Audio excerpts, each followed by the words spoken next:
Do you believe? An important insight that was shared with me a few years ago was that belief is not an intellectual exercise. That is, when I say I believe something, that's not merely a concept relegated to my mind. Instead, belief is what is evidenced by my actions, by my choices. What I believe is what guides what I do, what inspires what I do. And Jesus is prodding his apostles here a little bit. They are saying, oh, okay, now we get it, now we get it. We understand who you are and what this is all about. Yep. But the moment this is put to the test, the moment it is difficult, he knows they're going to scatter. They have become convinced of something, at least at one intellectual level, but it's a very superficial level. The moment that they see their bodily lives threatened, the evidence is going to be made manifest that they do not yet believe that Jesus is the way, the truth, and the life. That is why they will scatter in the face of violence and death, at least initially. What is it that we think we believe? And what is it that somebody just observing our actions would say we believe? Because the paradox here is that as well as we think we know what's in our own heads, we deceive ourselves far more often and far more easily than anyone cares to admit. We need someone outside of ourselves pointing out to us, listen, you keep doing this over and over and over, or you keep reacting in this way in these kinds of situations. It seems that you think this or you believe that. This necessity is why priests and religious are required to have spiritual directors.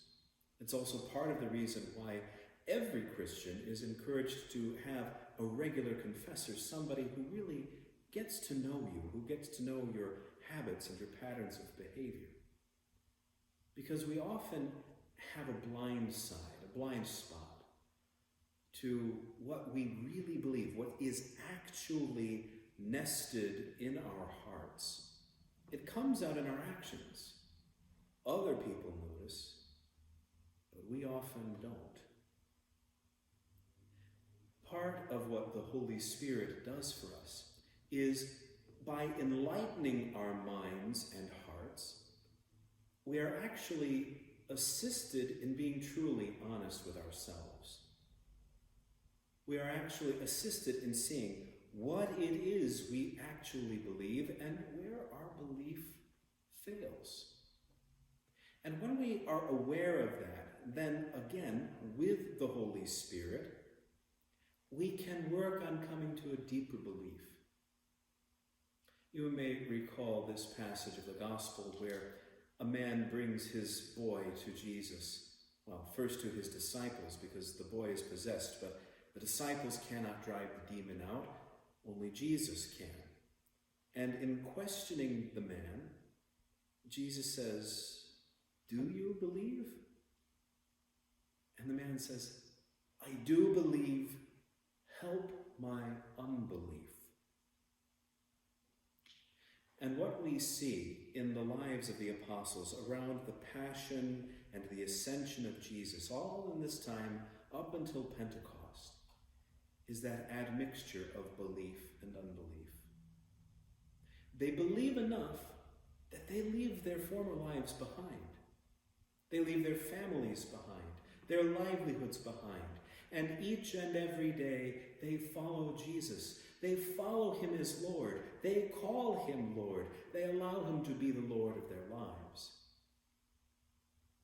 But along the way, there are some debates, some doubts, some dissensions, There's often confusion, there's often mistrust, and in these last moments of Jesus' life, when their backs are really pressed up against the wall, they falter because of unbelief. They have not yet really come to that complete and comprehensive trust in Jesus.